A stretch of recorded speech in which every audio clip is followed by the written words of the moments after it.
The rain outside my window had that slow, rhythmic sound that usually makes people sleepy, but today it only made the silence louder. I was sitting at my desk, writing down notes from the morning session. The scent of chamomile tea lingered in the air, almost comforting, almost mocking. Everything about my office felt too neat, too calm for what was about to happen. My phone lit up on the table beside my notebook. The screen showed a familiar name. Chloe, my sister. The message looked harmless at first glance, just a small bubble of words. The guest list is finalized. Hope you understand. Love you. That was it. No explanation, no warmth hidden between the lines, just a polite sentence that sliced straight through me. I read it twice, maybe 3 times. The words didn't move, didn't rearrange into something kinder. The teacup trembled slightly when I put it down. My heart, though, stayed perfectly still, too still. I wasn't invited to my sister's wedding. It was almost funny, in a detached way. I had helped her choose the dress a month ago. I'd listened to her cry about flower arrangements, about the color of the tablecloths, about whether her fiancé's mother would like the menu. Through it all, I'd been there, nodding, soothing, telling her she was doing great. And now, suddenly, I was out. Cut from the list like a typo. I wanted to believe it was a mistake, but deep down, I already knew better. In our family, silence was never an accident, it was a decision. The phone buzzed again. Mom. Sweetheart, she said when I picked up. Her voice was overly bright, too careful. What's wrong? I swallowed. Chloe sent me a text. She said the guest list is finalized, I'm not on it. There was a pause, the kind of pause filled with shifting guilt and rearranged excuses. Then came the sigh, long, theatrical, familiar. Oh, Amia, don't take it personally. Weddings are expensive, you know how it is. I looked at the rain sliding down the window. Expensive, I repeated softly. Chloe had just posted a photo from her venue last night, crystal chandeliers, a live orchestra, over 100 guests. Even her old college roommates were going. I guess I just thought family might count for something. Mom clicked her tongue, that little sound that had followed me since childhood. You're overreacting, darling. Try to be happy for your sister. Overreacting. Again, that word sat in my chest like a stone. The call ended as quickly as it had begun, leaving the same hollow quiet behind. I placed the phone down on the desk and stared at it, half expecting another message, some sudden apology that would fix everything. But the screen stayed black. In the reflection of the glass, I saw my own face, calm, too calm. Years of training as a therapist had taught me how to control expression, how to keep emotion from spilling through the surface. But inside, something had already cracked. I opened my planner. The next patient had canceled, leaving the hour wide open like an empty page. Maybe that was fate. Maybe it was permission. I reached for my laptop and typed without thinking. Flights from Boston to anywhere. A dozen destinations appeared. My eyes stopped on one: Santorini, Greece, blue roofs, white walls, the sea pressing against cliffs like a heartbeat. The price made me hesitate. The part of me that always saved, always planned, always thought of everyone else, whispered that I should wait. But that voice had guided every mistake that had kept me small. I booked the ticket before I could hear it again. When I left the office that evening, the rain had stopped. The air smelled of wet pavement and spring. My shoes splashed through puddles as I crossed the street to my car. A group of students ran past laughing, umbrellas spinning in the wind. For a moment, I envied them, their easy noise, their freedom from consequence. At home, I moved through the apartment like a ghost.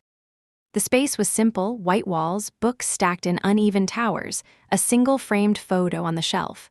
Chloe and me, years ago, sitting on the front porch of our old house holding melting popsicles. She was smiling with her whole face. I looked tired even then. I picked up the frame, wiped a faint layer of dust off the glass, and set it face down on the table. Then I started to pack. Not carefully, not like someone planning a vacation, but like someone escaping a version of herself that had already expired. The suitcase filled quickly: a white linen dress, my journal, sunscreen that had never been opened. Each item carried a small memory. The dress, the one I bought for Chloe's bridal shower, where she never introduced me to her friends. The perfume Mom said smelled too independent. The camera I bought after graduation, back when I thought freedom was something you could save up for. When I zipped the suitcase shut, the sound echoed in the small apartment. Final clean, I stood by the window again, watching the city lights blur against the mist. My reflection stared back, same brown eyes, same quiet face. But there was something different in the set of my shoulders. For once, I wasn't waiting for permission. At the airport the next morning, I didn't tell anyone where I was going.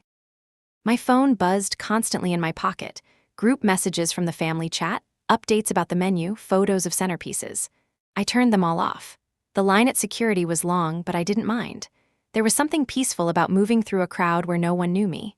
No expectations, no roles to play. When the boarding call echoed through the terminal, my pulse steadied.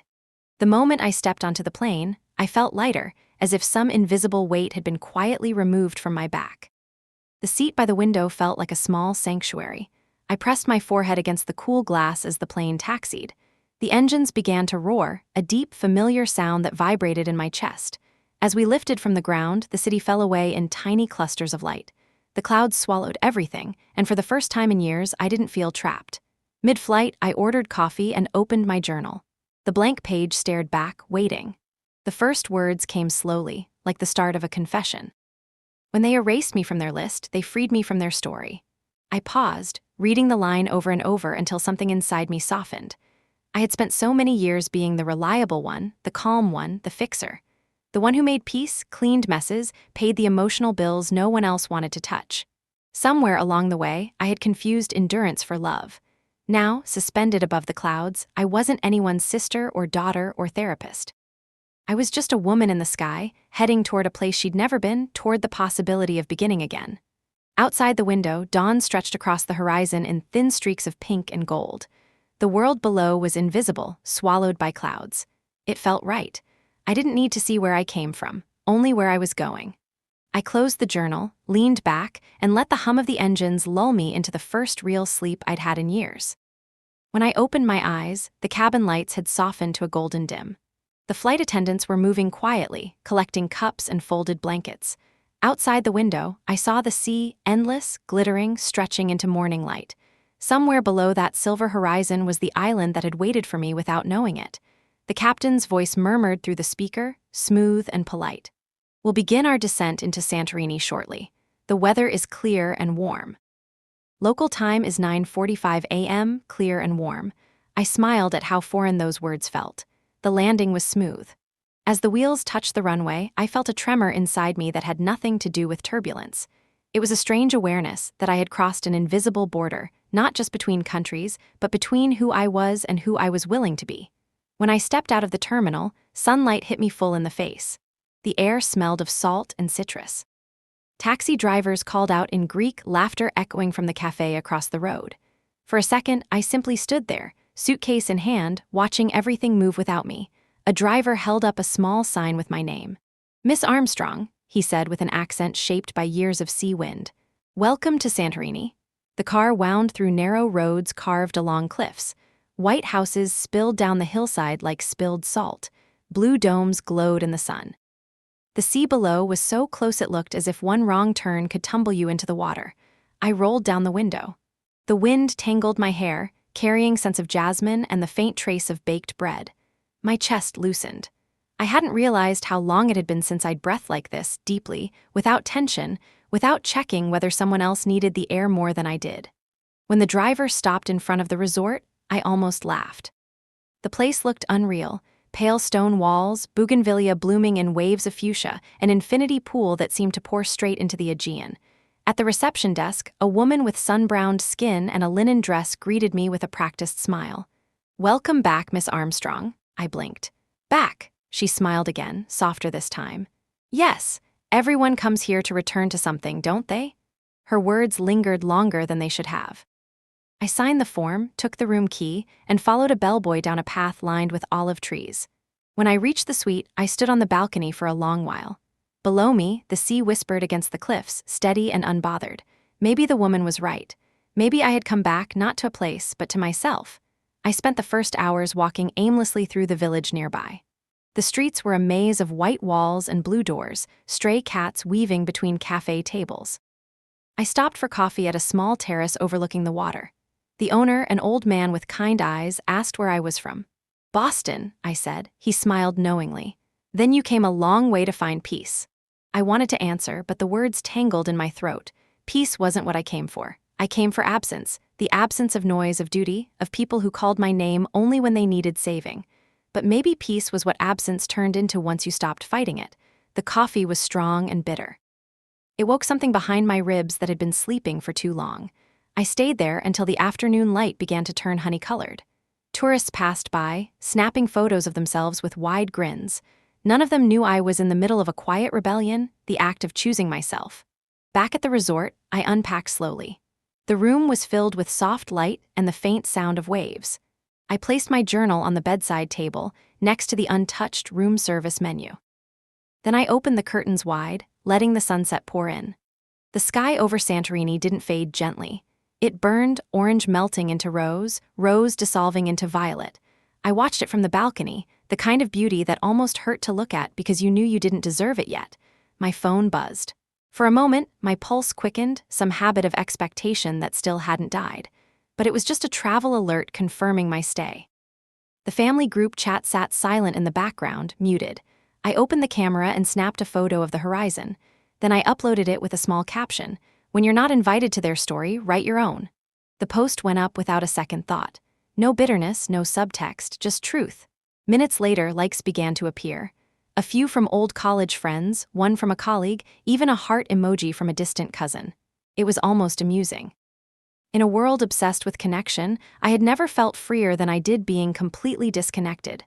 Later, I took my drink out to the balcony, a cold glass of white wine, crisp enough to cut through the heaviness in my chest. The night breeze brushed my skin, carrying the hum of music from somewhere down the cliff. I thought of Chloe.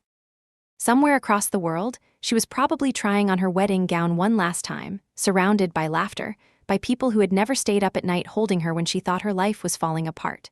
For years, I had believed that love meant showing up no matter how much it cost me.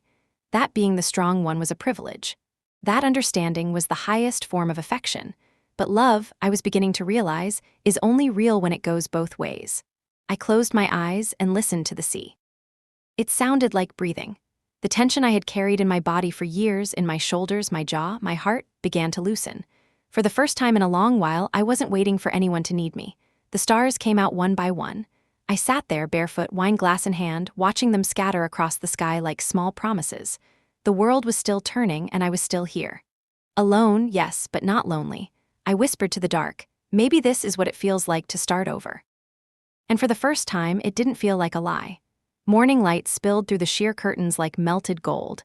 I woke up to the sound of waves brushing against the cliffs below, steady and endless. For a moment, I didn't remember where I was. The bed was too soft, the air too warm, the silence too generous. Then it came back, the flight, the message, the choice to leave everything behind.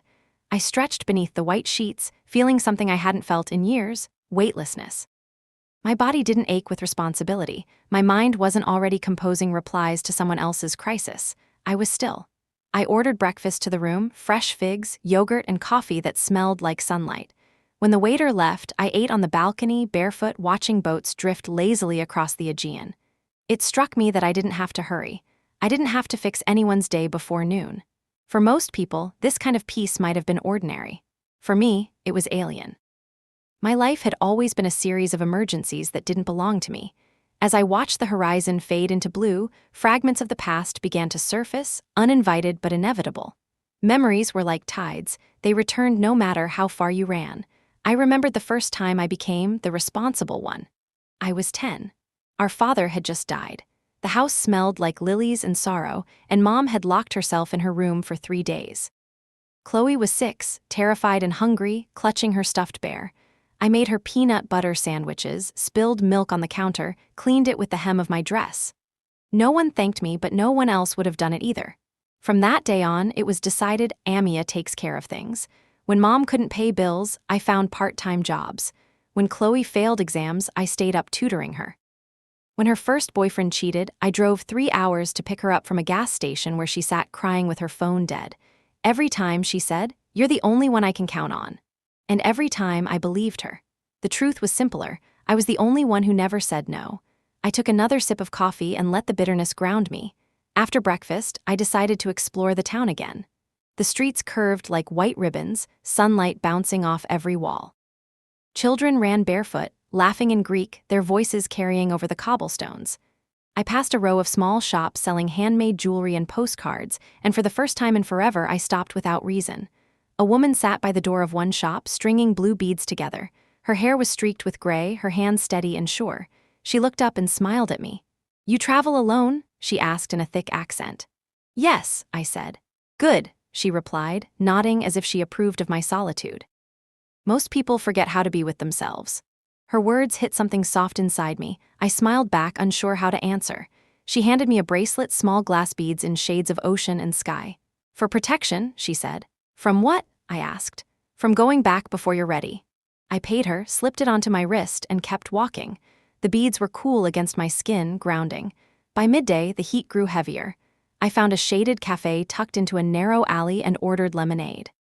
The place was quiet except for the hum of a ceiling fan and the lazy buzz of flies near the doorway. A cat slept on the chair beside me. I took out my journal and began to write, not about the island, not about the sea, but about the pattern that had ruled my life. Being needed is not the same as being loved.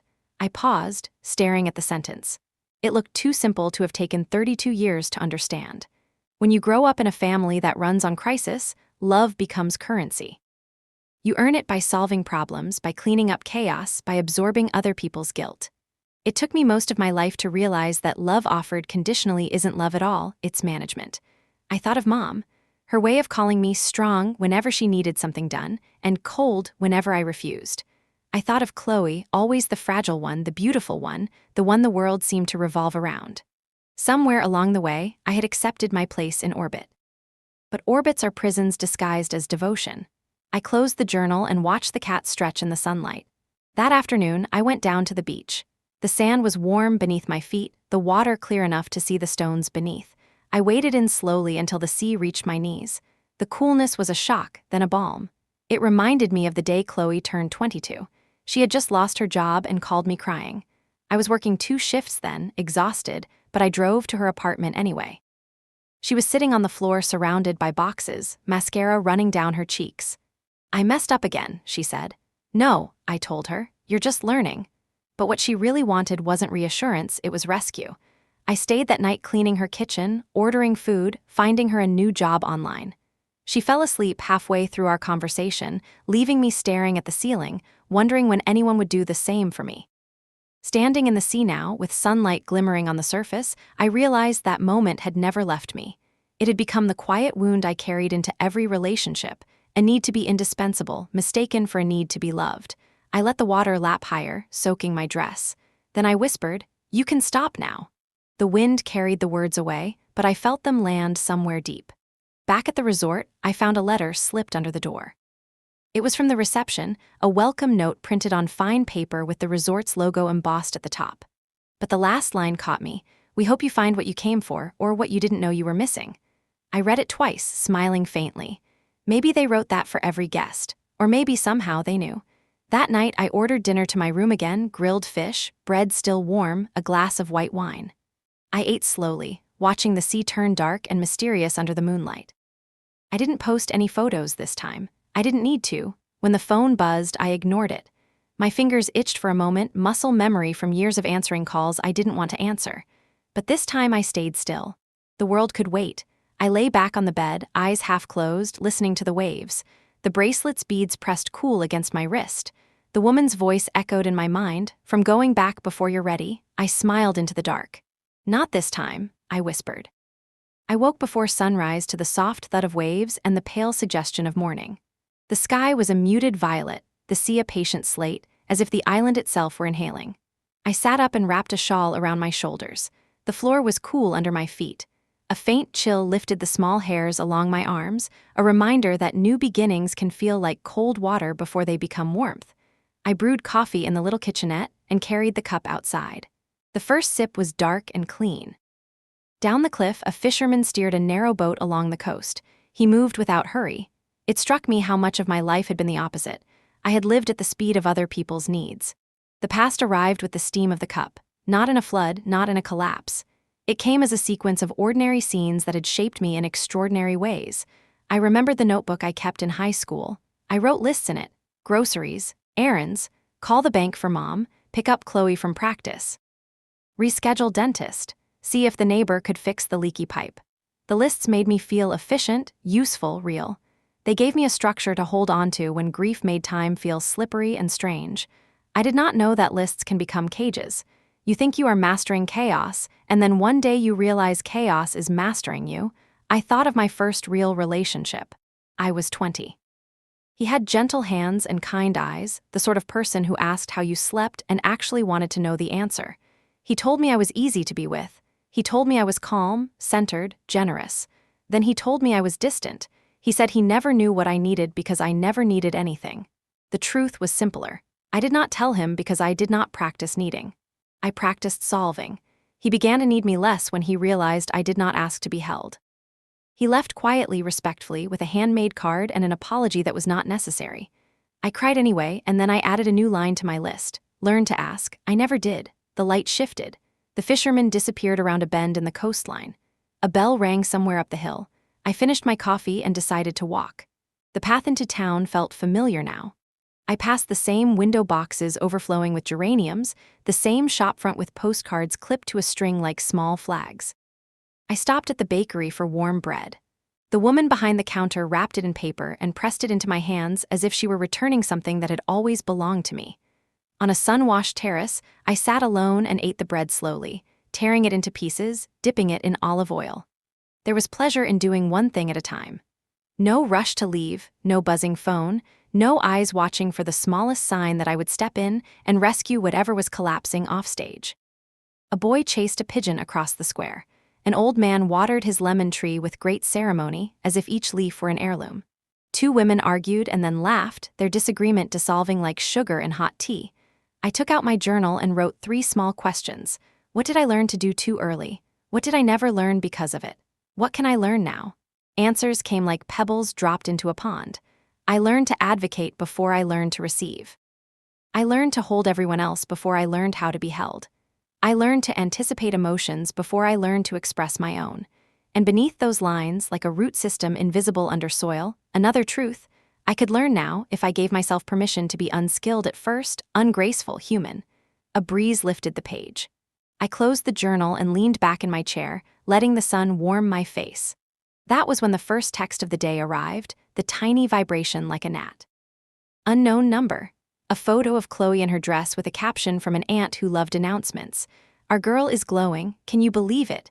I stared at the message and felt nothing sharp, only a mild sadness, like a song heard from the street below. I did not answer. I deleted it and returned to the small square of sunlight that had become mine. After lunch, I wandered to a small gallery carved into the white rock of the cliffside. The rooms were quiet and cool, the air carrying the faint mineral scent of stone. Paintings of sea and sky lined the walls. The artist had captured something I had never been able to explain to anyone who had not stood here. How the blue is not one color but 1,000, how light moves along water like a hand over silk, how horizon and air become an agreement rather than a border. At the back of the gallery, there was a small canvas unlike the others. It showed a woman at a window, her face turned away, her reflection almost clearer than her body. The title card read only when she stops listening. I did not move for a long time. The owner appeared beside me with the silent confidence of someone who has spent a life around people who need quiet. You like that one, he said. His voice was low. Many people do. It is the most honest. I asked if the artist lived on the island. He shook his head. She left years ago. Then he looked at me closely, not unkind. She left when she realized she had been listening so long she could no longer hear her own name. My throat tightened. I thanked him and stepped back into the sun. On the walk to the resort, I took the long route along the cliff, letting the wind push against me. I thought about names. How mine had been called and called again for tasks and soothing and strategies and rides and money and forgiveness and more forgiveness. I tried to remember the last time someone said my name and meant only me. Not what I could do, not what I could fix, just me. Back in my room, I stood at the mirror and touched the bracelet of blue beads. From going back before you are ready. I pictured a door behind me, the door of the life I had left, and I locked it gently, not in anger but in mercy. I ran a bath and poured a handful of salt into the water. It dissolved into a softness that smelled faintly of lavender. As I sank in, the steam loosened something locked around my breath. I closed my eyes and let the water carry me. A memory rose, sharper than the others. I was 26. Mom called at midnight. Her voice was small. The roof was leaking. She had called Chloe first. Chloe did not pick up. I drove over with a tarp and a ladder in the back seat. Rain hammered the shingles. I climbed in my sneakers because I could not find boots. When I returned to the ground soaked and shivering, Mom cried into my shoulder and told me I was her strong girl. The next morning, when I said I could not send Chloe more money that month, Mom's voice cooled to ice. She said I had become selfish. In a single breath, I had been miracle and disappointment. I learned not to ask which one was true. I learned to function without clarity, to translate love into a language I could survive. In the bath, I whispered the translation aloud. Strong sometimes meant useful. Useful sometimes meant invisible. The ceiling fan clicked on and off as if agreeing. When the water cooled, I stepped out and wrapped myself in a towel. I dressed in a loose linen dress and left my hair wet. On the balcony, the evening had begun to gather itself into rose and amber. I made tea and carried it out with my journal. I did not plan to write anything important. I planned to sit and watch light move across the sea until the day let go. A notification lit the phone. For once I did not flinch. It was a message from Alina, my cousin, the one person in the family who had the habit of telling the truth even when it made dinner awkward. She had sent only a single heart and a sentence. If you are away, stay away well. I smiled and typed back. I am learning how. I set the phone face down and wrote a small vow in the corner of the page. I will not confuse my capacity to carry with an obligation to lift. I will not confuse endurance with love. I will not confuse silence with peace. The pen scratched softly, the ink drying in a thin blue line. A bird cut across the sky, a quick arrow of motion against the vastness. Far below, the boat from morning returned, pulled neatly into its narrow harbor, a day complete. I began to think of dinner and then of sleep. The air cooled and the shadows lengthened, and with them came a quiet fatigue that was not despair, only the body recognizing it could rest. I closed the journal and leaned my head back against the chair. Before I went inside, I took one last look at the water. It was the color of indigo glass. I breathed in and held the breath and then let it out as slowly as I could, as if exhaling the old story might empty it of its power. Somewhere in that long breath a sentence formed, and I heard it clearly, cleanly, the way you hear your name spoken by someone who sees you. You do not have to rescue anyone to deserve the life you want. I stood, carried my cup to the sink, and turned off the lights. In the soft dark, the room felt like an open hand. I slid into bed and pulled the sheet up to my shoulders. The bracelet tapped lightly against the nightstand as I reached for the lamp. The last thing I saw before the room dimmed was the faint outline of the open balcony, and beyond it, the suggestion of a horizon that would become gold again in a few hours. The sea kept its slow, ancient rhythm. I matched my breathing to it without trying. Sleep came like a tide, not sudden, not dramatic, just a gentle, inevitable covering that promised the shore would still be there when I woke. Somewhere far away, a world kept spinning and planning and demanding, but here there was only this quiet island and a woman who was finally remembering how to be with herself. I turned on my side, tucked my hands beneath the pillow, and smiled at nothing. Tomorrow would bring whatever it brought. Memory would keep visiting until it was finished saying what it needed to say, but I was not afraid of it anymore. I had learned something essential under this white sky and blue air. I had learned that echoes fade when you stop shouting back. I slept, and the island kept watch. The morning began with a sky so clean it almost felt new. The sea outside my balcony glimmered under a thin mist, and the air carried the sharp scent of salt and lemon. I watched it all from behind the glass door, still in the linen robe the resort provided, holding a cup of coffee that had gone cold long ago. I should have felt out of place here. Santorini was built for lovers and wanderers, for people chasing sunsets with someone's hand in theirs. I was alone, and yet, for the first time in years, that word didn't sound like a sentence. It sounded like a beginning. The day before had drained me more than I realized. Memories, emotions, fragments of my old life, all of it had poured through me like water through cracks. But instead of feeling empty, I felt washed clean. I left the room late that morning and followed the path toward the beach. The stone beneath my sandals was warm, and every few steps, I could hear the echo of waves against the rocks below. A few tourists walked by, their laughter bouncing off the walls, light and unbothered. I envied them at first, then realized maybe they were envying me too, the woman who looked like she had nothing left to prove. The resort's private beach was almost deserted. I laid my towel down on the pale sand, took off my shoes, and walked straight into the water. The first touch of the sea was cold, almost punishing, but I didn't flinch. I let it swallow my feet, my ankles, then my knees, until the chill became something else, clarity. Every wave that brushed against me felt like a question I had never answered. What do you want? Who are you when no one needs you? How much of your life have you spent waiting to be chosen? I closed my eyes and let the wind carry those questions away. When I opened them again, the sun had climbed higher, the horizon blindingly bright. I felt a strange urge to smile, not because I was happy, but because I was finally honest. After the swim, I lay on the sand, hair damp and skin warm. Somewhere nearby, a small radio played a Greek song about love and leaving. I didn't know the words, but I understood the rhythm. It was the sound of distance becoming peace. In the afternoon, I wandered into the nearby town again, this time with no plan. The streets twisted and dipped like spilled paint, every corner revealing another cafe, another balcony, another cat sprawled in the shade. I bought a hat from an old woman who refused to take full price. "You need it for the sun," she said, pushing it into my hands. "And for the heart too, it burns if you don't cover it." I laughed, a small, real laugh that surprised me. By late afternoon, the air shimmered with heat. I found a cliffside restaurant that overlooked the water and ordered lunch: olives, bread, grilled octopus, and a glass of cold wine. The waiter brought it out with a smile that wasn't forced, and I realized how rare that had become in my life, people doing things without performance. As I ate, I caught sight of my reflection in the restaurant's window. My hair was tangled, my skin tanned from only 2 days of sun, my eyes softer somehow. I didn't look like a woman running from her life. I looked like someone finally living it. I opened my phone for the first time that day. Dozens of unread messages filled the screen: family group chats, clients, missed calls. I scrolled through without opening any. It felt like looking through an old diary you no longer recognize. And then I saw it, a new message from Mom. "Your sister just asked if you'd reconsider. Please call me when you can." For a moment, the old reflex kicked in, the part of me wired to respond, to repair. But the sound of the waves below cut through it. I turned off the phone again, slipped it into my bag, and lifted my glass to the horizon. "To reconsider," I whispered, "only myself." Later that evening, I returned to the resort. The receptionist greeted me with a kind smile. "Good evening, Miss Armstrong. Did you enjoy your day?" "I did," I said. "It felt lighter." "Good," she replied. "Santorini has a way of taking weight off your heart." Then she handed me an envelope, simple, white, with my name written in neat handwriting. I frowned.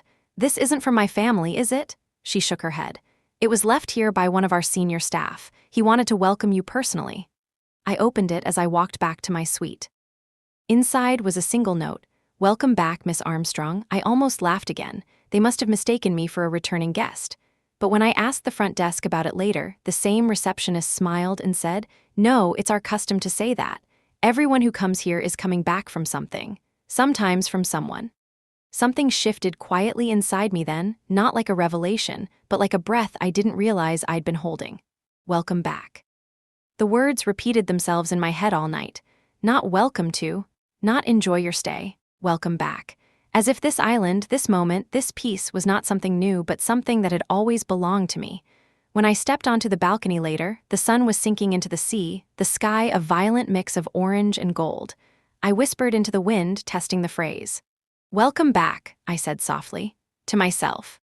Inside the room, I drew a bath and poured in the rose-scented salt the maid had left by the sink. The water shimmered pink under the light. I undressed slowly, letting my clothes fall to the marble floor like pieces of an old life. When I sank into the water, warmth wrapped around me. My body relaxed in ways it hadn't for years, not from exhaustion, but from surrender. As the steam rose, I thought of everything that had brought me here: the message, the silence, the choices that hurt because I never believed I was allowed to make them. It all felt far away now, softened by distance and salt and the quiet of this place. Somewhere deep inside, a voice, maybe mine, maybe older, whispered, "You're not escaping, you're arriving." And that, I realized, was the truth. That night, I slept with the balcony door open. The sea hummed below, the wind brushed across the sheets, and I dreamed not of Chloe, not of home, but of myself walking barefoot down a white road, sunlight in my hair, unhurried, unneeded, whole. I woke before dawn to a strange stillness. The kind that makes you listen harder, expecting something to break it, a sound, a voice, a thought. Instead, there was only the hush of waves breathing against the cliffs and the slow flutter of the curtains. Santorini before sunrise was softer than I imagined. The air had a delicate chill, the sky washed in faint silver. I wrapped myself in the robe again and stepped out onto the balcony. Below, the sea stretched endless and indifferent. Somewhere, a rooster crowed, its call echoing off the white walls like a reminder that the world was beginning again, whether or not I was ready. I pressed my palms against the railing and let the cool metal ground me. There was no rush, no one waiting, no one asking when I'd be home. I thought of all the mornings before this one, the ones spent making breakfast for Chloe, drafting client reports, taking early calls from Mom. My life had been a loop of usefulness. I existed in other people's schedules. And now, standing here above the sleeping island, I realized that freedom wasn't loud. It didn't look like celebration or rebellion. It looked like stillness. After breakfast, I decided to explore a part of the island I hadn't seen. A narrow path led from the resort up toward a small church that overlooked the sea. The climb was steeper than I expected, but it felt good to sweat. Every step pulled me further from who I had been.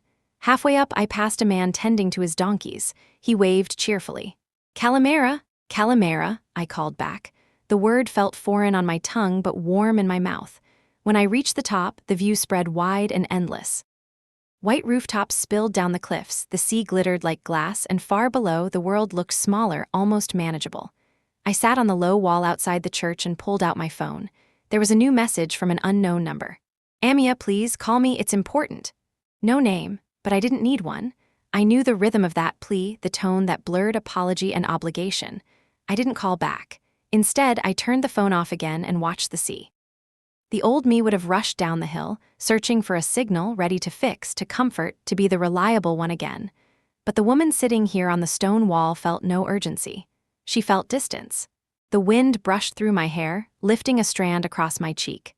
The sound of bells drifted from the church tower, 3 slow rings that felt like the world exhaling. I whispered quietly to the air, "You can stop saving everyone now." The words disappeared into the wind, but I knew they'd heard me, the ghosts of my own making, the invisible chains of duty I had carried too long. When I returned to the resort, the receptionist greeted me again, that same knowing smile in her eyes. "Good afternoon, Miss Armstrong. Did you visit the church?" "I did," I said. "It was beautiful." She nodded. "The view helps people remember who they are." Something about the way she said it, calm, certain, made my throat tight. "Do you say that to everyone?" "Only to those who forget." I smiled faintly. "Then you must say it often." She laughed softly, as if we shared a secret. "Every day." Back in my room, I took a shower and stood under the water until my skin felt new. The steam filled the air with the faint scent of soap and sea. On the counter, I noticed a folded note left by housekeeping, "Dinner by the cliffs tonight. Guests welcome at sunset." I decided to go. By early evening, the resort's terrace glowed with lanterns and candles. The tables were arranged along the edge of the cliff, and music drifted from a small string quartet. The guests were strangers, but the air was easy, like we were all simply pieces of the same quiet. I sat alone at a table near the railing, ordered wine, and watched the sun begin its descent. That's when it happened. A man in his 60s, one of the resort staff, approached with a camera. "Would you like a photo, miss?" I almost said no. I had never liked being photographed alone, it always felt like proof of absence, but something inside me shifted. "Yes," I said. He positioned the camera, smiled, and took the shot. "Beautiful," he said. I laughed lightly. "You probably say that to everyone." He shook his head. "Not everyone looks like they just came home." I blinked. "Home," he nodded. "Sometimes you don't travel to discover new places. You travel to find the pieces you left behind." And in that moment, something in me opened. All at once, I understood what the receptionist had meant, what the note had meant, what this entire journey had been whispering since the beginning. It wasn't about escape. It wasn't about revenge or proving worth. It was about return. Not to the people who left me out, but to the person I had left behind when I started living for them. The camera clicked again, and the flash caught the edge of my wine glass. The light reflected across my face, soft, gold, forgiving. "Welcome back, Miss Armstrong." The words echoed inside me, no longer from someone else but from my own heart. After dinner, I stayed out long after the guests had gone. The sky deepened into indigo. The air was cool, almost sacred. I thought of Chloe, of how much I had loved her, how much I had allowed that love to turn into a leash. I thought of Mom, of the small ways she had learned to keep me useful. I didn't hate them. Hate would have kept me tied to them. What I felt now was something else, release. The moon hung low over the water, bright enough to cast silver ripples across the waves. I closed my eyes and breathed it all in. The scent of salt, the hum of distant laughter, the quiet rhythm of my own pulse, steady, patient, alive. Freedom, I realized, isn't the absence of connection. It's the presence of choice. I finished the last sip of my wine and walked back to my suite barefoot. The stone was cool beneath my feet. When I reached the door, I didn't turn on the lights. I didn't need to see the room to know it was mine. I sat on the edge of the bed and wrote in my journal, "Today I came home." Then I closed it, set it aside, and lay back against the pillows. The waves below whispered like a lullaby. I smiled into the dark, whispering one last time, to no one but myself, welcome back. The days that followed fell into a rhythm so gentle that time itself seemed to loosen its grip. Morning walks through narrow alleys. Afternoons by the water, reading, writing, watching the slow ballet of waves. Evenings spent with wine and the sound of distant laughter drifting from cafes built into the cliffs. I learned the faces of the locals, the baker who always waved when I passed, the girl who braided flowers into her hair and sold postcards, the old man who hummed sea songs while fixing fishing nets.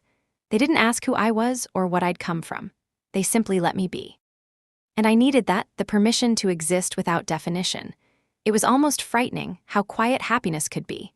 There were moments when I'd catch myself waiting for an interruption, a problem to solve, a call for help. When none came, I didn't know whether to feel relief or grief. One morning, I walked farther than usual, past the usual row of houses, and up toward a small hill where the ruins of an old windmill stood. From there, I could see everything, the blue curve of the sea, the small dots of boats leaving trails of white foam, and the sleepy rhythm of the island below. I took a deep breath. The air tasted like salt and sun. For the first time in my adult life, there was nothing to fix. No voice asking me to explain, to comfort, to forgive, just wind, just light. I sat there for a long time, eyes half closed, listening to the hum of the world. Then my phone, that silent piece of the past I had almost forgotten, began to vibrate in my bag. At first, I ignored it. It stopped, then started again. The insistence of it was familiar, the sound of a world that refused to let go. I hesitated before pulling it out. A dozen missed calls, one after another. Mom, Aunt Rose, 2 numbers I didn't recognize. And then a message from my cousin, Alina. Amia, don't freak out, but something happened. Please call me when you can. Something inside me shifted. The air around me felt thinner. I read the message again as if a second reading would make it less heavy. It didn't. I took a slow breath, pressed my palm against the phone, and whispered, not yet. Because for the first time, I wanted to choose when to face what waited beyond this piece. That evening, the sun slid into the sea in shades of gold and fire. The resort's terrace glowed again with candles, and I sat at my usual table near the railing. The staff knew me by now, the quiet guest who smiled but didn't talk much. The waiter, a young man with bright eyes, poured me a glass of white wine. Big day tomorrow, he said. What's tomorrow? The Festival of Light. The whole island celebrates. Fireworks, dancing, music by the harbor. I smiled politely. That sounds beautiful. It is, he said. It's when we thank the sea for what it gives and forgive it for what it takes. Forgive it for what it takes. The words stayed with me long after he walked away. I lifted the glass to my lips, but before I could drink, the phone buzzed again. I looked down. Elena. I hesitated for 1 heartbeat, maybe 2, before answering. Her voice came through quick, breathless. You picked up. Oh, thank God. Elena, what's going on? It's Chloe, her wedding. She exhaled shakily. It fell apart, right in the middle of the reception. For a moment, I thought I'd misheard her. What do you mean fell apart? The groom left, just walked out. People are losing their minds. Your mom's crying, your aunt's screaming, grandma told everyone it's karma for forgetting you. It's chaos, Amia. I didn't speak, I just stared at the candle flickering on the table, watching the flame tilt in the wind. They've been calling you, Alina continued. They think you can fix this, you always fix things. I let out a slow breath, my voice calm, too calm. I'm not going back. I didn't think you would, Alina said softly. I just thought you should know. The line went quiet for a moment. I could hear the sound of people shouting in the background, the muffled sobs of someone trying to hold a family together. The same sound I had lived inside for years. Amia, yes. I know it's not my place, but maybe it's okay to let them drown a little. That startled a small laugh out of me. You always did have a dark sense of humor. Only around family, she replied, half a whisper, half a grin I could hear. We hung up soon after. The sea below shimmered silver in the moonlight. The air was still warm, but the wind carried a chill that crawled up my spine. I leaned back in my chair and stared at the horizon, a faint smile tugging at my lips. It was almost poetic, the symmetry of it all. They had erased me from the wedding. Now the wedding had erased itself. A quiet laugh slipped out of me, the kind that comes not from joy, but from the absurdity of fate. I raised my glass to the sky. To chaos, I said softly, and to freedom. Then I finished the wine and set the glass down, the clink of it barely audible under the sound of the waves. Back in my room, I scrolled through the flood of messages. There were too many to count: apologies, explanations, demands, Mom's voice notes. Where are you? Please, we need you. Chloe's not herself, she's falling apart. You can't turn your back on family. Each one heavier than the last. I listened to the first half of the second, then deleted them all. Finally, I opened my journal and wrote a single line. Some disasters are not meant to be fixed. I closed the notebook and turned off the lights. The sea murmured outside, endless and unbothered, and for the first time I slept without guilt. The next morning the air was heavy, as if the island had been holding its breath overnight. Clouds gathered along the horizon, pale and restless. I woke early, uneasy though I didn't yet know why. The phone on the bedside table blinked faintly with notifications, the small red light pulsing in the half-dark room. I reached for it before I could stop myself. Messages, dozens, Mom again, Aunt Rose, 2 numbers I didn't recognize, and then one from Chloe. Please pick up, I don't know what to do. He's gone. Everyone's gone. Please, Ami, I'm sorry. For a moment, my throat closed. I sat on the edge of the bed, staring at the words until they blurred. Her nickname for me, Ami, felt like a ghost touching my shoulder. I hadn't heard it in years. I put the phone down, I didn't reply.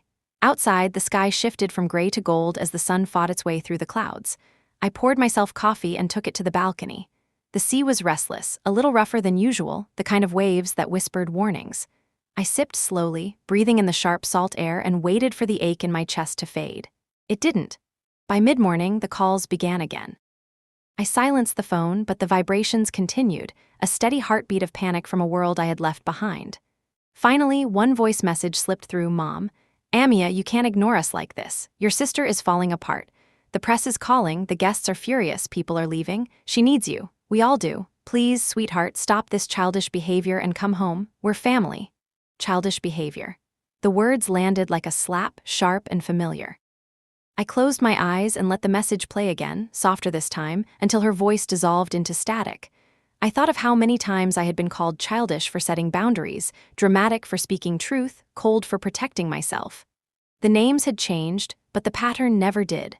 I set the phone face down on the table. Not this time, I whispered. By afternoon, the storm that had been gathering all morning finally broke. Rain swept across the island, fierce and sudden, drumming against the windows like 1,000 small fists. I stayed inside, barefoot, wrapped in a blanket, watching the sky darken. The sound of the rain pulled me back years to another storm, another night. Chloe had been 23 then, newly heartbroken. I had driven through rain like this to reach her. She'd been sitting on the kitchen floor, mascara streaked, a bottle of wine tipped over beside her. Don't cry, I said, kneeling beside her. I can't help it, she'd sobbed. So I'd stayed there until dawn, cleaning, listening, promising her that things would be okay. They were eventually because I made them okay. That was my role, the fixer, the one who made the chaos quiet. But now, as thunder rolled over the sea, I felt none of that urgency, just stillness. Some storms, I realized, weren't meant to be survived together. Some were meant to separate what was never meant to stay. The rain eased by evening. The clouds thinned into streaks of rose and gray, the light soft again. I opened the balcony door and stepped outside. The air was cool and smelled of wet stone. Down below, the sea shimmered faintly, calm again as if nothing had happened. My phone buzzed once more. This time, a new message from Alina. They're losing it, Ami. Grandma shouted at Mom during dinner. Said this is punishment for what they did to you. Chloe threw a glass at the wall. Everyone's blaming everyone else. I don't even know who's crying anymore. Please tell me you're okay. I smiled despite myself. Grandma, the woman who rarely spoke during family gatherings, now shouting karma in front of everyone. I'm fine, I typed back. Actually, I'm better than fine. Then I added, I hope they learn something from this. Elena replied almost instantly. You know they won't. Then I hope I do, I wrote and put the phone away. Later, I took a walk along the cliffside path. The ground was still damp, the air fragrant with rain. The sun had dipped low, painting the world in a faint amber glow. I could hear music somewhere far off, laughter, the clinking of glasses, life continuing. Halfway down the path, I stopped. Below me, the sea moved like liquid glass, endless and sure. I realized then that I didn't need to win this, not the argument, not the guilt, not the redemption they would inevitably demand. My peace didn't depend on their apology. Peace simply required permission, my own. I turned back toward the resort, slow and unhurried. Every step felt lighter than the last. That night, I lit a single candle on the balcony table. The flame flickered softly in the breeze. I opened my journal and began to write not about them, but about myself. There will always be storms somewhere, but I don't have to stand in the rain each time lightning strikes. I paused, let the ink dry, then added one more line, let them learn the language of silence. It once spoke for me. I set the pen down and looked out over the dark water. In the distance, faint lights dotted the horizon, boats heading home.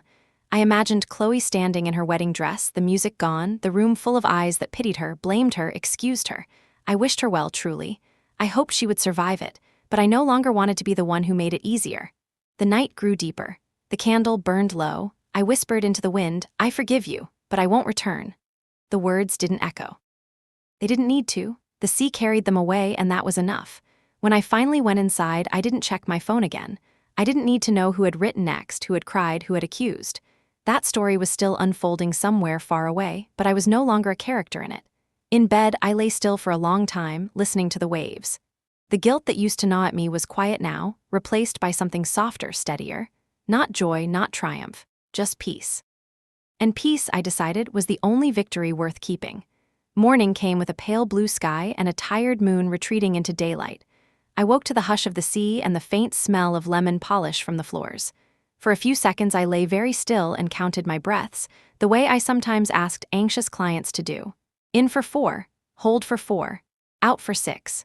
There is a small miracle in realizing that calm can be practiced like a skill. My phone had migrated onto the pillow beside me during the night. The screen was dark, its weight small but undeniable. I turned it face down on the nightstand and watched a single sunbeam creep across the ceiling. I did not want the day to begin with someone else's story. I brewed coffee and carried the cup onto the balcony. The water was gentle again, as if apologizing for yesterday's storm. A fishing boat cut a clean line through the morning light. I stood there long enough to finish the cup and start another. Only then did I sit, unlock the phone, and let the world in. The first message had arrived before dawn. "Mom, please answer.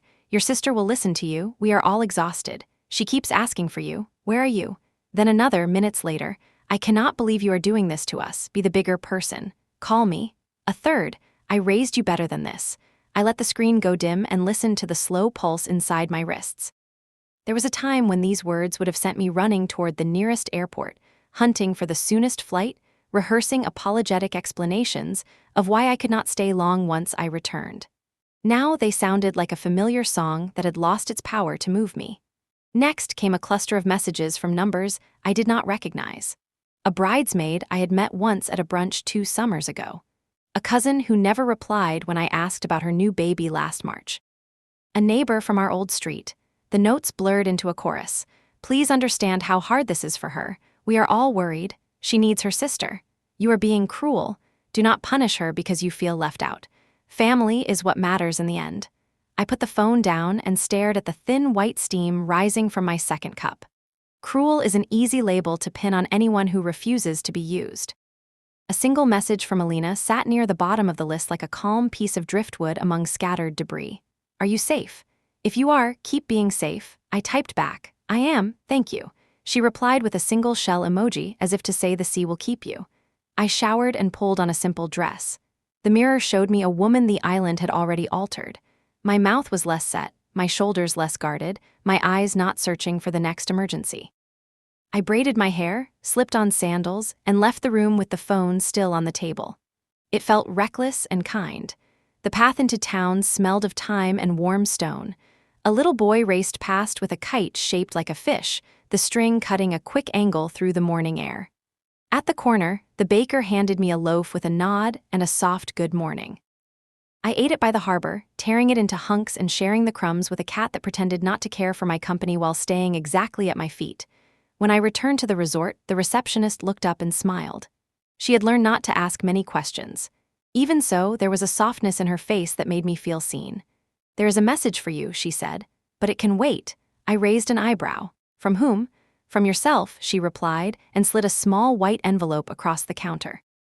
The resort seal was stamped in blue wax. I took it up to my room and opened it with a fingertip.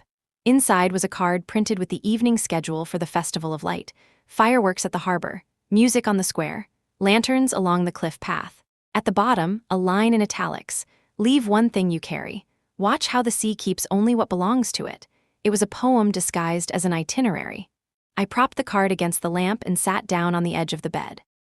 The phone waited where I had left it. When I picked it up, another wave of messages rolled in. This time, Chloe's voice notes were stacked like fallen dominoes. I plugged in my earbuds and tapped the first one.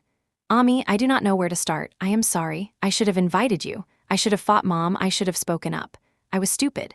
He left and I cannot breathe and I do not know why. Maybe I was too much. Maybe I was not enough. Maybe everyone was right about me. Please answer. Please. Silence filled the second and third beats that followed. Then the next note began. I am not blaming you. I swear I am not.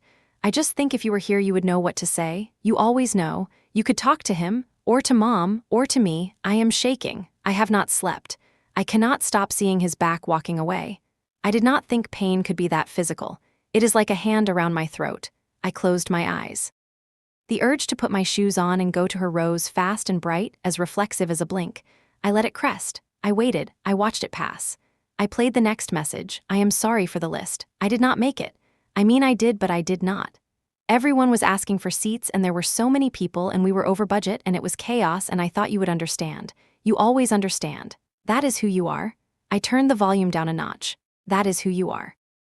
A sentence gifted as praise, used as a leash. A final note. If you do not want to talk to Mom, talk to me. If you do not want to talk to me, send me a dot so I know you are alive. I know I do not deserve it. I am asking anyway. I took out the earbuds. The room felt unusually quiet, as if it were listening for my answer. I set the phone on the bed and stood at the window. The sea offered the same patience it had offered yesterday, and the day before, and for 1,000 years before that. I did not owe anyone a performance of love. Love without choice is labor. I returned to the phone, opened a blank message to Chloe, typed 3 words, deleted them, typed a different 3, deleted those 2. I locked the screen and slid the device into the drawer of the bedside table. The card from the resort caught my eye again. Leave one thing you carry. I looked around the room as if the answer might be a physical object. The bracelet of blue beads, the linen dress, the camera I had not used yet. Then I understood. The thing I had carried was not visible. It was the idea that I existed to offset someone else's weight. I walked down to the small private beach. The tide was low, the water cool and inviting. A handful of guests read under umbrellas or lay with their faces turned toward the sun. I found a flat stone and wrote 1 word on it with the edge of a seashell. Duty. I held it in my palm until it warmed. Then I waded in up to my knees and let the stone slip from my fingers. The water received it without ceremony. Back on the sand, I sat until my legs dried and the quiet settled into me again. A gull lifted off the surface of the water with a quick slap of wings. Even its shadow looked lighter than mine had felt most of my life. At midday, I ordered lunch to the room and ate on the balcony. Fresh tomatoes, olives, feta, olive oil so green it looked alive. A glass of cold water with a twist of lemon. The news from home tried to reach me through the muted device in the drawer, but it met only wood and the decision that kept it closed. When the heat softened, I took the cliff path toward town for the festival. The island had begun to glow in preparation. Lanterns winked awake along the steps. Children carried paper stars on sticks. Music tuned itself in the distance with the shiver of strings and a few bright notes from a trumpet. A woman brushed the threshold of her cafe with a straw broom as if sweeping the day aside to make room for night. On the square, tables filled with families and couples and the simple joy of neighbors. I found a place near the harbor railing and watched fishermen string lights along the masts of their boats. A vendor handed me a cone of roasted almonds wrapped in newspaper. He refused payment and told me to send a wish into the dark when the fireworks began. The first rocket tore a thin seam in the sky. Light spilled through it in white and gold. The crowd lifted its collective breath and then let it out as a single sound of wonder. Fire followed fire. The water caught each burst and repeated it with a shiver. My wish surprised me. Not a wish for my family to heal, not a wish for apology or repair. I wished for the courage to keep choosing peace even when grief made chaos look familiar and almost tender. When the show ended, the air smelled faintly of smoke and sugar. People began to dance along the pier. A grandmother twirled a little girl whose hair flew like a soft banner. A couple argued gently and then clung to each other as if the argument had been a way to locate what they still wanted. I stood in the middle of it all and felt free in the most ordinary way. On my walk back, a breeze gathered, cool and pearled with salt. I thought of the line on the card about leaving what you carry. I had left 1 stone, but I knew there were others. I would keep setting them down, one by one, until my hands remembered how to be hands and not handles. In the room, the drawer waited. I opened it and held the phone. The screen brightened with a flood of new messages. My thumb hovered over Chloe's thread. Then I set the phone on the desk and reached for my journal instead. I wrote a letter I did not intend to send. Chloe, I loved you by swallowing my needs until I forgot their names. I loved you by translating your fear into my to-do list. I loved you by believing that my silence was a useful gift. That love kept you standing and kept me small. I am learning a new way now. In it, I am your sister without being your scaffold. I hope you build something that can stand on its own. I stopped, let the ink dry, and closed the journal. The letter felt final without feeling cruel. Before sleep, I stepped onto the balcony. The sea was black silk pricked with reflected lights from the cliff. I breathed with it until my body followed the same pattern. When I returned inside, the phone blinked once, a small red insistence. I turned it face down and slipped into bed. Silence can be a door slammed in anger. It can also be a hand raised gently to say enough. Mine was the second kind. I switched off the lamp and let the dark place its palm against my eyes like a blessing. The calls would come again tomorrow. I would still be here. I would still be choosing. I slept without dreams. The island held me steady as if it had been waiting for this specific wait all along. The morning after the festival, the island was still. Lantern fragments floated in the shallows, bits of gold paper clinging to the rocks like small forgotten blessings. I walked barefoot along the beach, the hem of my dress brushing against the tide, the sand cool and soft beneath my feet. The air smelled faintly of smoke and sugar, the aftertaste of celebration. I had not looked at my phone since last night. I knew what waited there: more apologies, more panic, more invitations to return to a fire I hadn't started. The thought no longer frightened me. It just made me tired. I stopped by the waterline and watched the small waves erase my footprints. The sea had its own way of forgiving, not by remembering, but by taking everything and making it part of itself. I wished I could learn that kind of mercy. Back at the resort, a new letter sat on my door. The handwriting was unfamiliar, slanted, and delicate. I tore it open, half expecting some bureaucratic note, but it was short, only one line: "We are all visitors here. The difference is what we leave behind." No name, no signature. Maybe it was a quote. Maybe someone left it for everyone. But I couldn't shake the feeling that the island itself was writing to me through human hands. In the afternoon, I walked to town to buy fruit and to be among people without needing to speak. The market was alive with color. Pomegranates split open like small red suns, figs arranged neatly on linen cloth, the smell of honey and bread mingling in the warm air. I bought peaches from a woman who told me they were best eaten standing by the sea, where sweetness could drip freely without apology. She was right. I ate one by the harbor, juice running down my wrist, and for once I didn't wipe it away immediately. The taste was deep, uncomplicated. I thought of how every good thing in my old life had been shadowed by the question, who needs me next? This moment asked nothing. It just was. When I returned to the resort, I found the maid had left the phone on the desk instead of in the drawer. Maybe she thought she was helping. It glowed softly, demanding attention. I sat in front of it, staring. Then, almost absently, I opened the screen. A new voicemail from Mom, time-stamped just an hour ago. He called Amia. He said he made a mistake, that he still loves her. Chloe wants to go to him, but she's afraid. Please talk to her. She listens to you. Please, before she does something foolish. Her voice cracked on the last word. The guilt came fast and hot. Even freedom has nerves that remember where the leash used to rest.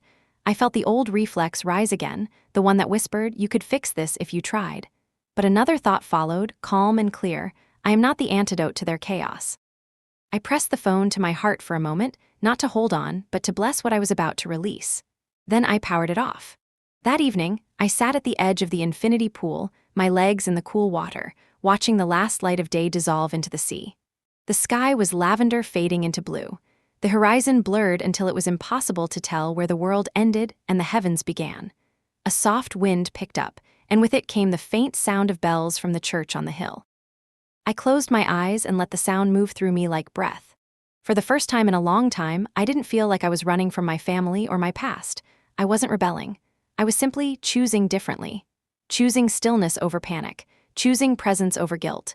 Choosing myself not as an act of war but of peace. I thought of Chloe's messages again, of her voice cracking between regret and need. I didn't hate her for it. I knew that voice well. It used to be mine. I used to speak it into the world every time I thought love meant erasing myself for someone else's comfort. I reached for my journal and wrote, "Maybe love is not rescue. Maybe love is watching someone learn to swim while standing still on the shore." I underlined it once, firmly. The stars came early that night. From my balcony, they looked close enough to touch.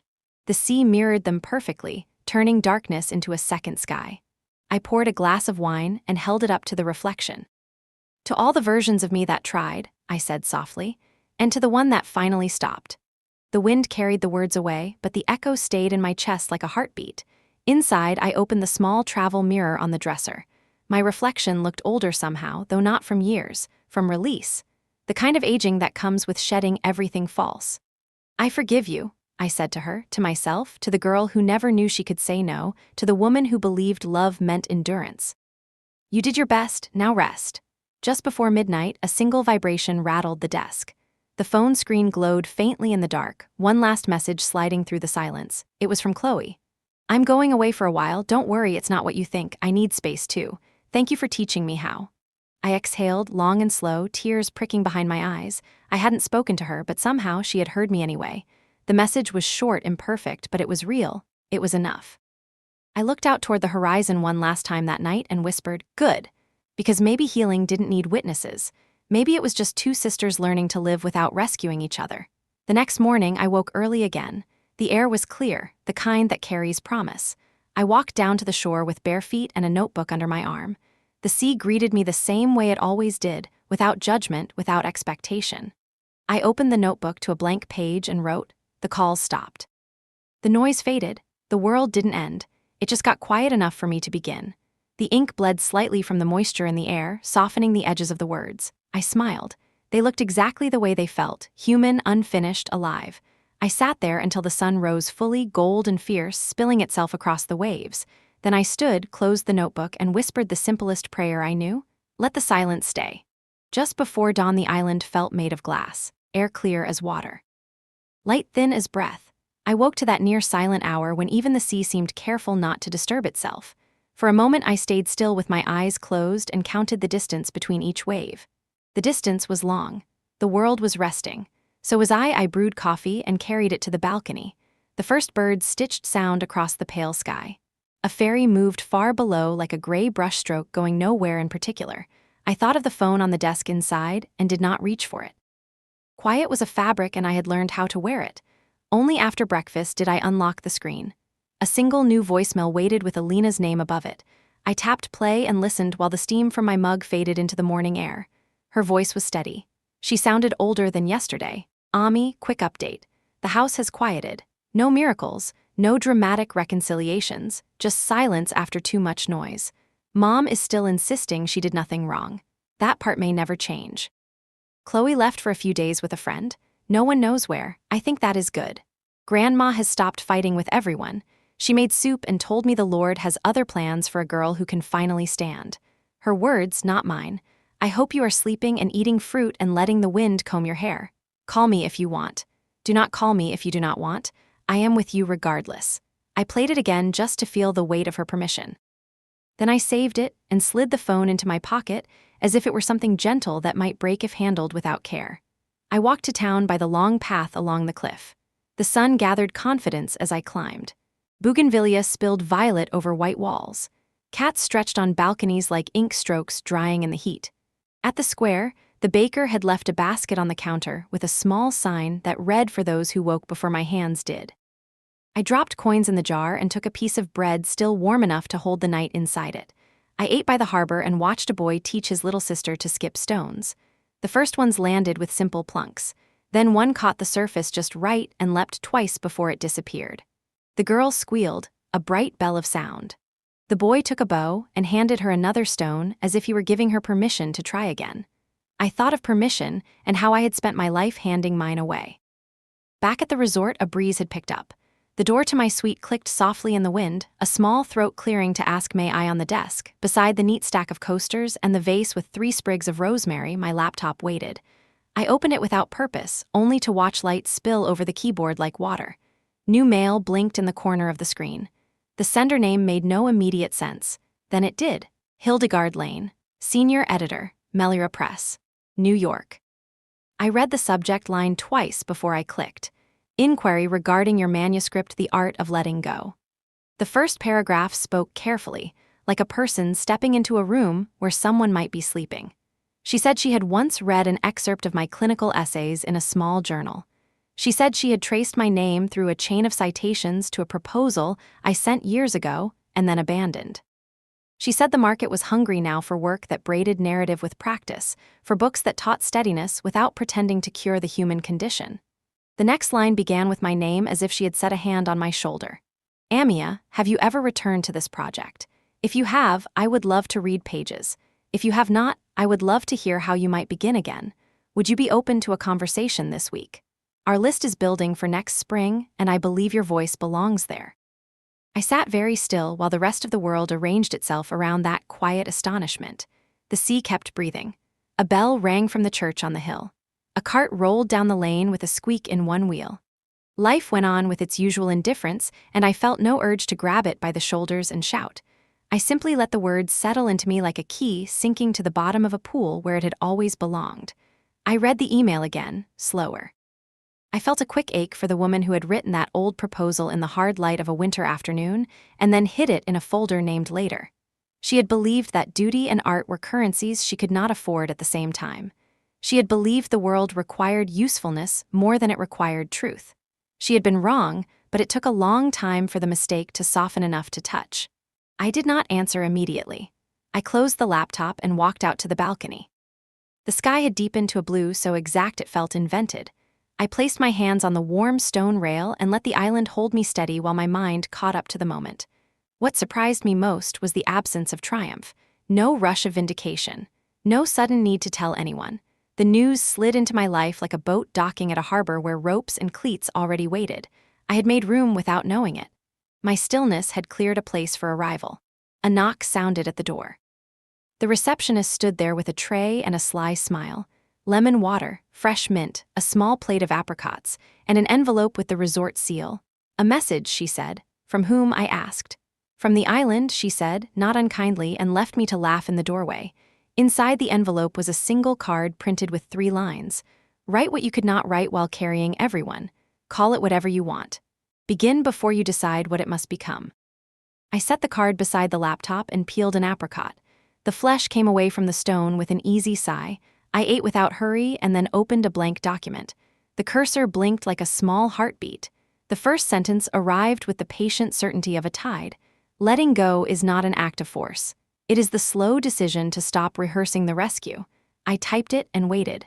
Another sentence followed, then another. I did not think about chapters or markets or the right number of pages for a proposal. I wrote the way the island breathed, evenly, honestly, without apology. After an hour, I stopped and stood and walked the length of the room just to feel my body hold the fact of this morning. I poured lemon water over ice. I pressed the cold glass to my neck and laughed quietly in disbelief that was not disbelief at all. It was gratitude surprised to find itself aloud. When the phone vibrated, I almost ignored it. Then I saw the name. Elena again. I answered and told her everything. There was a long silence, and then a sigh I had heard from her only once before on the day she left home and chose a life that made sense to her instead of a life that made sense to everyone else. I knew it, she said. The minute you stopped explaining yourself, the world would start making offers instead of demands. I sat on the floor with my back against the cool wall and told her about the editor, about the card, about the first line that felt like a door I had finally found in the dark. She said nothing for several seconds and then spoke so softly I barely caught the words. Do not tell them yet. Keep this for yourself until it has teeth. I smiled. I will.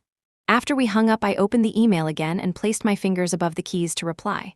I was careful with the tone. Not eager to please. Not aloof. I wrote the way I wanted this partnership to feel. Dear MS Lane, thank you for your thoughtful note. I set this project aside because I did not yet know how to write from a life that was not an emergency. I am learning now. I would be glad to speak this week. I can share pages within a few days. Thank you for seeing the thread I left in the door. I paused and read it aloud to hear whether my voice had wandered into someone else's posture. It had not. I signed my name and sent it before fear could ask to see a longer rehearsal. The room did not change after I pressed send. No trumpet, no sudden gust of holy wind. Only the same sea, the same balcony, the same woman standing inside her day with her hand on the back of a chair as if bracing for a wave that did not come. I smiled at the absence of drama. Perhaps this was the prize, not the offer, the steadiness. I returned to the desk and wrote for another hour. The work was not perfect. It was not even good in the way I had once defined good, but it was exact. It carried my weight and no one else. That felt like excellence of a different order. Near noon, I closed the laptop and went out to the lane. The sun pressed against my shoulders like a firm hand that meant to guide rather than push. I walked to the small church on the hill and sat in the shade of its white wall. The door was open. Inside, a single candle burned. The flame did not flicker. I wondered what it must be like to keep a small, faithful fire this way. The thought felt like a blessing placed lightly on the back of my neck. Back at the suite, I showered and put on a dress the color of sea glass. I ate the last apricot and laughed at the way the juice insisted on running down my wrist. Then I opened the laptop for the third time. A reply had arrived already. Delighted to hear from you, MS Armstrong. Wednesday at 10 Eastern would be an honor. Zoom details attached. No need for anything formal. I simply want to hear the shape of the book from your own mouth. The shape of the book. I whispered the phrase once and then again, as if it were a charm. I wrote the time in my notebook and underlined it. 10 Eastern would be late in the afternoon for me. I felt grateful that the sea would be close when I spoke about letting go. It had a way of steadying the voice. I walked to the mirror and practiced saying the first sentence aloud. Letting go is not an act of force. My reflection did not flinch. Good, I took a nap then. A simple, ordinary nap in a room that smelled faintly of rosemary and salt. When I woke, the world had softened from white to gold. I made tea and returned to the desk. For a long time, I just watched the cursor blinking, not impatient now, not urgent. The blink felt like a pulse making certain I was still here. Before dinner, I wrote a letter I did intend to send, but not yet. A letter to Mom, nothing sharp. Nothing that could be mistaken for an invitation to debate. It began with "I hope you're taking care of yourself," and ended with a truth I had been afraid to say. I will always love you. I am finished being useful at the expense of being whole. I saved it in a folder named Keeping rather than Later. Night arrived without drama. Lights glittered along the cliff. Voices rose and fell from the terrace below like pieces of music wandering off to find the sea. I ate on the balcony, simple food, and watched the last silver thread of horizon fade into indigo. When I set my plate aside, the phone buzzed once with a final message for the day. Not from family, from the editor again. A courtesy note. Looking forward to Wednesday. Thank you for trusting me with your words. Trust. The word felt accurate, not the blind kind that ignores patterns. The deliberate kind that marks an exit and keeps its hand on the knob while the room proves itself kind. I closed my eyes and held the moment still. No applause, no witnesses, just one life expanding by a quiet inch because its owner had made space. I whispered to the dark room and to the patient sea and to the girl I had once been. We begin. Then I turned out the light and let sleep arrive like a letter delivered to the right door. The day of the call came wrapped in calm. I woke early, not from nerves but from habit, and let the quiet hour stretch as long as it wanted. The sea was a sheet of light beyond the balcony, and the air carried that early sweetness that belonged only to mornings before thought. I dressed simply, tied my hair back, and opened the laptop. The clock on the corner of the screen ticked toward the time I had promised. I checked the camera, the microphone, the background. The room looked like what it was, a place borrowed by a woman learning to live in her own name. The screen flickered once and then showed the editor's face. She was older than I expected, silver hair, clear eyes, a scarf with colors like faded fruit. She smiled the way some people do when they have spent a lifetime reading between sentences. "Good afternoon where you are," she said. "Good morning where you are," I answered. We spoke of practical things at first, structure, pacing, market. Then she asked, "What made you stop writing before?" I thought about lying. About saying I had been busy or uninspired or waiting for the right time. Instead, I told her the truth. I was living a life that didn't leave room for my own words. She nodded once, as if that were the most reasonable thing she had ever heard. "And what made you begin again?" "I stopped rescuing everyone," I said, and there was silence. In that silence, the book waited. For a heartbeat, she said nothing. Then she smiled again, softer this time. "That's the opening line of your preface, whether you realize it or not." We talked for nearly an hour. About grief and stillness.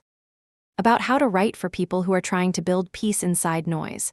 About how truth needs space to breathe before it can teach. When the meeting ended, she said, "Take your time. Send me what feels alive, not what feels finished." "I can do that," I said. "You already are," she replied, and the screen went dark. I closed the laptop and sat in the sun's pale rectangle on the floor. I wanted to cry, but the tears didn't come. What I felt instead was the quiet satisfaction of a door closing without sound. I walked down to the water. The tide was low, the rocks warm. I sat and let the waves reach for my ankles. Each one left a faint white line of salt as it withdrew. I thought of the years I had spent measuring worth by reaction, love by labor, self by service. The math had never worked. Now, for the first time, the equation balanced, effort equaled peace. My phone buzzed once beside me. Out of reflex, I checked it.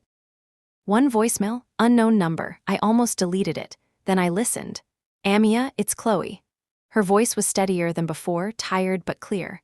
I'm at the airport. I'm not running after him. I just needed to leave that house. I keep thinking about what you said once about patterns repeating until we learn the lesson. Maybe this is mine. I know you won't call back, and that's okay. I just wanted you to know I'm trying. I think I understand you now. Pause long enough for a wave to break against the shore, then softly, thank you for letting me fall. It's the first time anyone has trusted me enough to do that. The message ended. I sat with the phone in my lap until the screen dimmed. The sea breathed in and out like an answer. That evening, I walked through the village. The festival banners still hung from balconies, fluttering in the wind. The air smelled of oranges and incense. Children ran barefoot, their laughter spilling into the alleys like bright water. Life, ordinary and relentless, moving forward. I stopped at the shop of the woman who had sold me the blue bead bracelet. She looked up and smiled. "Ah, you're still here," she said. "For now," I replied. "Good," she said. "You don't leave a place before it finishes teaching you." She tied a new thread around my wrist, red this time. "For courage," she said. "I think I have some now. Then this is for remembering." Back in my room, I opened my journal. The pages were thick with salt in the corners from mornings by the sea. I wrote, "The world falls apart in familiar ways until you learn the unfamiliar act of letting it." I did not save the wedding or the family or the version of myself they needed. I saved the silence. It saved me back. I closed the book and placed it beside the laptop. The two sat together like companions that had been waiting their whole lives to meet. The moon rose behind thin clouds, soft and veiled. I turned off the lights and stepped onto the balcony.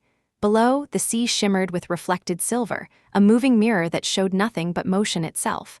I thought of Chloe somewhere above another sea, flying toward her own unknown. I whispered into the wind, "Be free, little sister." The breeze carried it away, and I felt something inside me finally unclench.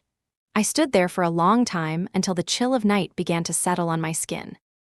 When I went inside, the laptop's light blinked once, a small reminder of work waiting, of stories forming. I smiled. The book would grow in its own time. Before sleep, I left a final note in my journal, not for an editor or an audience, but for myself. I was written out of their story so I could write my own. Every silence, every storm, every absence was a rehearsal for this exact calm. I set the pen down and exhaled. Somewhere outside, a wave broke and another followed. The rhythm was endless and familiar and kind. Tomorrow, I would write again, not to explain, not to heal, but simply because the words had found their way home. I whispered to the darkness, "Let's begin again." And the sea answered, steady and infinite, yes. The morning I decided to leave the island began without ceremony. No wind, no gulls, no sound of footsteps outside my door, only the thin silver light that made everything look half-remembered. It wasn't sadness that woke me, and it wasn't excitement either. It was something simpler, quieter. A feeling that what the island had to give me was already in my hands. I stood by the window for a long time, watching the sea move in slow folds of blue. The horizon looked infinite, yet somehow smaller now that I'd learned to stop chasing it. My flight was 3 days away, but I knew I would spend them packing slowly, not things, but versions of myself. The woman who arrived here had carried guilt like luggage. The one standing here now carried only a notebook, a few dresses, and a voice that no longer asked for permission. I brewed coffee and took it to the balcony. The air was mild, the kind that doesn't touch you, but still lets you know it's there. I watched fishermen pull their nets in. I watched sunlight scatter over the water like coins tossed by someone who still believed in wishes. Somewhere inside that stillness, I felt the faint tug of life waiting beyond this place, not the old life, but the one that had been quietly forming underneath it. Later that morning, I walked down to the harbor. The fruit seller waved at me, holding up a peach. "For your last morning?" he asked. "Not yet," I said, smiling. "I still belong to the next 3. He laughed and placed the fruit in my hand. "Then take this one for the road you're not on yet." I bit into it right there. Sweet, heavy with sunlight. It dripped down my wrist, sticky and perfect. As I walked, I passed the cafe where I'd written my first journal entry here. The same cat slept in the same chair. The owner nodded at me and said, "You look lighter." "I am," I said. "Good," she replied, wiping the counter. "People leave things here. That's why the island never sinks." Her words followed me all the way up the hill. In the afternoon, I sat by the pool with my laptop. The cursor blinked steadily, patient as breath. The document had grown 40 pages now, but it didn't feel like work. It felt like remembering. The new chapter I wrote that day began with a line that came uninvited, like a tide returning to shore. Peace doesn't arrive when the noise stops. It arrives when you stop treating silence as something that needs to be filled. I stared at it for a while, then laughed softly. The sentence sounded like something the island itself had whispered through the wind. By evening, I closed the laptop and stretched. The sun was already folding into the sea. Its reflection burned gold across the water, a slow, wordless applause for the day that was ending. I took my journal and wrote, "When I go, I won't take the silence with me. It's not something you carry, it's something that lives inside you once you've made space for it." The next morning, I woke early and walked barefoot through the dew. The island was still asleep, but the bakery was open. The old man who ran it smiled when he saw me. "You're leaving soon," he said. "How do you know?" He shrugged. "People who are ready always walk slower. They look around too much, as if memorizing." He packed a small paper bag and handed it to me. "For the plane, bread with honey, it keeps loneliness away." I thanked him and promised to return one day. He smiled knowingly. Nobody really returns, they just visit again from a different version of themselves. When I got back to my room, there was a note on my door. The envelope was cream-colored, sealed with blue wax like before. Inside, one line, "The island keeps nothing, Amia. It only teaches you how to keep yourself." No signature, no handwriting I recognized, but I didn't need one. I folded the note carefully and tucked it into my journal. That afternoon, I met Alina on a video call. Her background was messy, warm stacks of laundry, sunlight through half-closed blinds. "You look," she began, then smiled. "You look like you belong somewhere." "Maybe I do," I said. "Are you coming home?" I hesitated. "I don't think that place is home anymore." "Then where is?" I looked out the window. The sea shimmered like a mirror that had learned to forgive. "Wherever I stop apologizing for peace," I said. Alina nodded slowly. "Then stay there as long as you can." We talked for a while about small things, recipes, the weather, the book. When the call ended, I realized I hadn't felt that kind of closeness in months. Not because she needed me, but because she didn't. That night, I sat on the balcony with a candle and a notebook. The air smelled faintly of lavender and rain. I opened to a fresh page and began writing a letter I didn't plan to send to Chloe. "Little sister, the truth is, I don't want you to need me anymore. I want you to meet yourself in the same silence I did. I want you to find out what your voice sounds like when it isn't echoing mine. You were never weak. You were just louder than your fear, and I was too busy holding your noise to listen to my own heart. But now I hear it. And it's not angry, it's not even sad, it's just awake." I stopped and stared at the page. Then I smiled, folded the letter, and placed it between the last few entries in my journal. The candle flickered, and the wax began to pool around the base. The flame leaned toward the sea breeze, then straightened again. For the first time, I felt the difference between being alone and being free. The next morning, I took the long walk to the church on the hill one last time. The door was open, as always. I lit a candle and placed it near the others. The flame wavered, then caught, steady and small. "I'm ready," I whispered.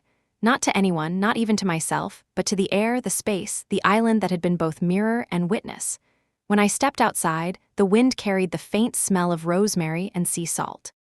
Down below, the world was waking, shutters opening, voices calling, life beginning again. I stood there until the sun touched the sea, golden and whole. Then I walked back down the hill slowly, memorizing every turn, every color, every sound. I began packing the next day the way you fold a letter you want to keep. Slowly. Carefully. Not because the things mattered, but because the person who wore them did. I rolled dresses into soft cylinders and tucked them against the suitcase walls. I slid the blue bracelet into a side pocket and knotted the red thread tighter against my wrist. The journal went last, wrapped in the bakery paper bag like something sweet. There were goodbyes to make, though none of them required words. I left a note at the front desk for the receptionist. It said, "Only thank you for keeping the island's secrets safe." She read it when I handed it to her and smiled without asking me which secrets I meant. At the bakery, the old man handed me 2 small loaves without counting coins. "For the hours that do not know what to do with themselves," he said. "They know now," I replied. "Then feed them anyway," he laughed, tying the paper. At the shop with the beads, the woman looked at my wrist and nodded. "Courage suits you," she said. "So does the blue." "Both helped," I answered. "They only remind," she said. "The rest was yours." I walked the cliff path one more time, letting my feet memorize the exact slope of the stones. The air was clear and warm. Somewhere down in the harbor, a horn sounded once. A gull lifted into the sky and folded itself neatly into the wind. Back at the resort, I sat on the edge of the bed with my suitcase closed and my hands quiet in my lap. Leaving did not feel like a reversal. It felt like a continuation. The island had done what it promised. It had taught me how to keep myself. I opened the laptop to check the flight and saw a new message from the editor. A simple line, "Glad to talk yesterday. When you are back on your side of the ocean, let us set a schedule that honors the book and your peace." The second part matters as much as the first. I wrote back, "Agreed, I will keep the sea in the margins." I shut the laptop and let the room return to its own silence. Then I lifted my suitcase and wheeled it softly into the hall. At checkout, the receptionist placed a small envelope by my passport. "From housekeeping," she said. "They found it by your balcony chair." Inside was a pressed sprig of rosemary between two pieces of handmade paper, written underneath in pale ink, "For remembrance without burden." I wanted to say something poetic, but all that came out was "thank you." She nodded as if the words were sufficient, because here they were. The taxi wound up the road like a careful thought. I watched the white houses recede, the blue domes punctuating the sky. At a bend, the driver slowed and pointed. "Look," he said, "your church." "Not mine," I said, then corrected myself. "Maybe a little." The airport was small and bright. People moved through it like pieces in a quiet choreography. A family argued softly near the ticket counter and then laughed, the argument dissolving into ordinary affection. I checked my bag and kept only the journal, my passport, and the paper packet of bread. Security was quick. In the waiting area, I found a seat by the window and watched a plane taxi in, metal flashing in the late morning sun. A little girl stood on her chair to see better, palms flat on the glass, her face open with the uncomplicated wonder that adults often misplace. I wanted to tell her she was right to stare, that arrivals and departures are small miracles when you remember to count them. I opened the journal and read the first page I had written on the flight here. When they erased me from their list, they freed me from their story. I traced the sentence with my finger and felt grateful for the woman who had dared to write it. She had not yet learned how to rest inside her own name, but she was brave enough to board a plane. A notification lit the corner of my phone. A message from Alina. "Proud of you. Call when you land, or do not. Send me a picture of the sky." I took one through the window. It came out like a field of light torn by a single wing. Another message appeared from an unknown number, then resolved into a name. "Chloe." I breathed once and opened it. "I do not need you to fix me. I only need you to know I am trying. I found a short-term place near the lake. I am going to be quiet for a while. If silence is a language, I would like to learn it. Thank you for not answering when I begged." It turns out that was an answer. I read it twice. No reply was required, and the new part of me understood that leaving a message whole can be kinder than writing over it. I typed only this: "I believe in you." Then I turned the phone to airplane mode and let the quiet seal. Boarding began. I stood, took my place in line, and felt no pull backward.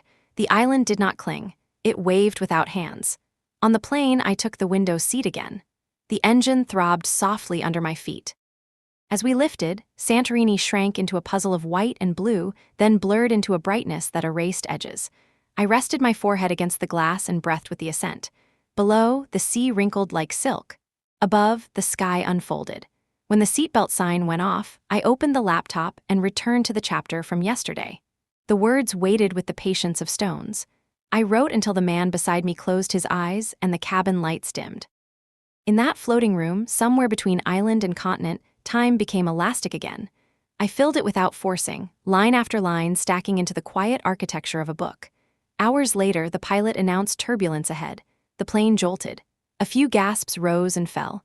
My body remembered storms and the reflex to brace. Then I watched the flight attendant walk the aisle, steady and practiced, and I chose not to hold my breath. The shaking passed quickly. We leveled. I smiled at the metaphor and closed my eyes. We landed into late afternoon. The airport smelled like coffee and duty-free perfume. The terminal was louder than the island by magnitudes, a river of wheels and voices. Yet the noise did not pierce the quiet I carried. It moved around me, like wind around a stone. Outside, a line of taxis waited. I gave an address for a small hotel near the river where I would stay for 2 nights before the last leg home. The driver glanced at me in the mirror. "Business or pleasure?" he asked. "Neither," I said, then corrected. "Both." At the hotel, I set my suitcase down and opened the window. The river slipped by like a patient thought. I washed my face, braided my hair, and sent a short note to the editor confirming the calendar she had proposed. I added a request. I write best in the mornings. Please, no meetings before 10. I am keeping a promise to the sea. She replied within minutes. Keep it. We will build around it. I laughed, unreasonably happy that a line on a calendar could hold such grace. There was one letter left to send, not the old one named later, the new one named keeping. I opened the draft to Mom and read it again, carefully, as if testing a bridge before crossing. I will always love you. I am finished being useful at the expense of being whole.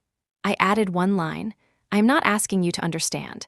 I am asking you to accept that understanding me is no longer a requirement for loving me.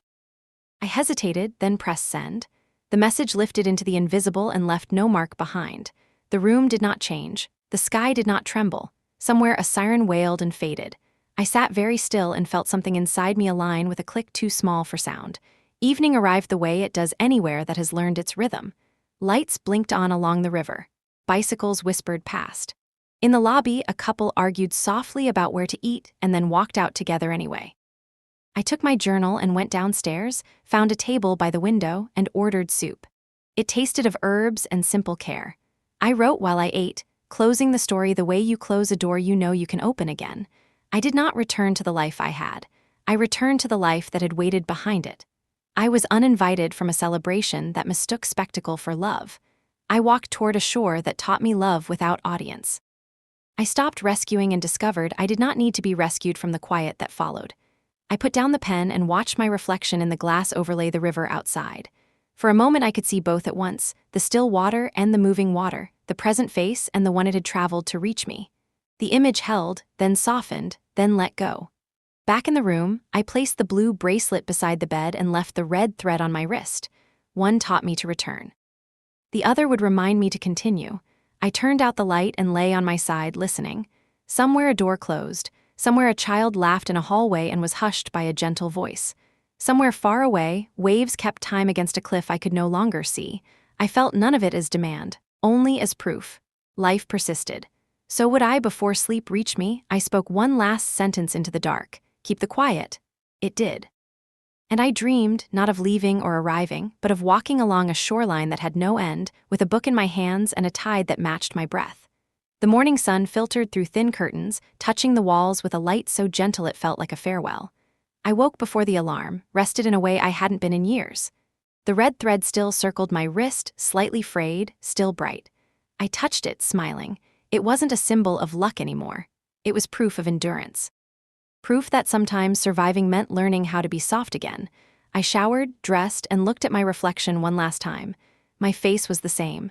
But the woman behind it, she was new. Steadier, quieter, whole. Outside, the city was waking.